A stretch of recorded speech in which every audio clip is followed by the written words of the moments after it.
Alors voilà, les travaux de Saint-Marcel, il fallait rénover une fois cette église qui pose des problèmes au niveau surtout qu'elle noircit. Hein. Et pour ça, il y a deux gros morceaux, c'est le chauffage et les peintures. Donc du moment qu'on doit s'attaquer à des morceaux comme ça, évidemment, plutôt que de saucissonner les travaux puis de se dire on reporte toujours, il vaut mieux se dire on fait tout en une fois. Du moment qu'on doit mettre des échafaudages dans l'église, donc d'où une rénovation complète de l'église, ça veut dire beaucoup de travail, un long temps de fermeture, mais une fois fait, les travaux seront faits et on n'a pas besoin d'y revenir.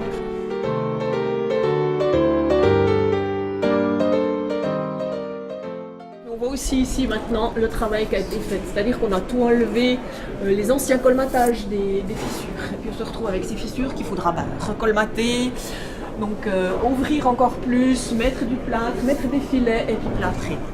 Donc ici on est sur une voûte qui est la plus avancée, disons. Et puis maintenant ce qu'il faudra faire, c'est après le colmatage, il y aura une couche de plâtre pour égaliser les surfaces, puis après on pourra commencer avec les couches de peinture. Il y a eu à certains endroits jusqu'à 6 couches de peinture et certaines empêchaient la pierre de respirer. Ce qui veut dire que ça a un problème d'humidité. Donc on va essayer on gratte en ce moment, on décape pour pouvoir ensuite remettre une couche de peinture.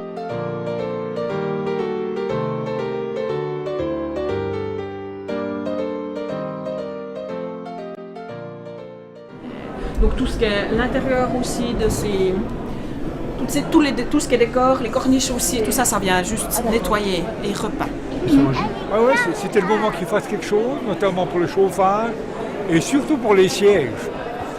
Moi je dis que comme je viens régulièrement à l'église, j'aurais plaisir à être dans un bel endroit.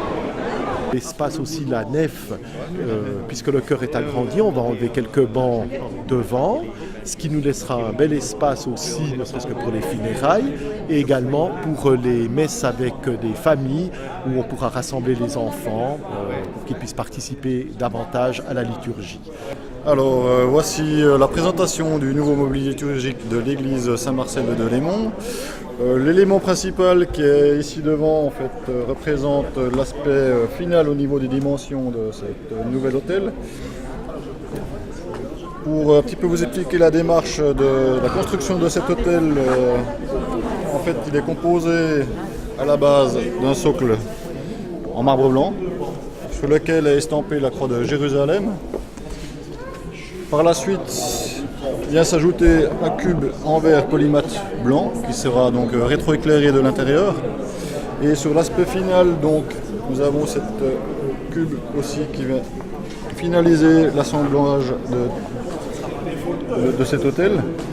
Mais il faut bien imaginer que quand ce sera fait, on doit avoir les 3 éléments qui doivent se répondre.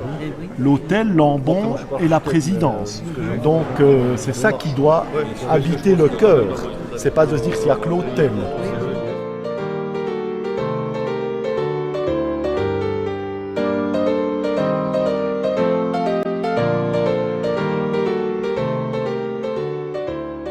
Je découvre le tout, je suis très impressionné du volume, ça m'impressionne beaucoup.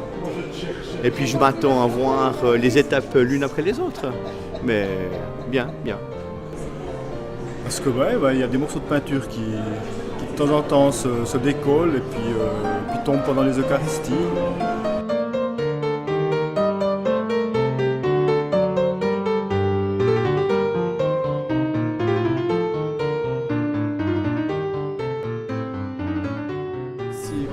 La partie du petit orgue devant va être refaite et si du coup la partie de derrière va être refaite aussi. Je crois pas, non. La rénovation est une excellente chose. Je suis très content qu'on ait autant de monde.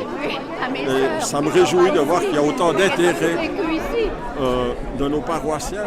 Je trouve que c'est fantastique et ça me donne une motivation supplémentaire dans mon travail.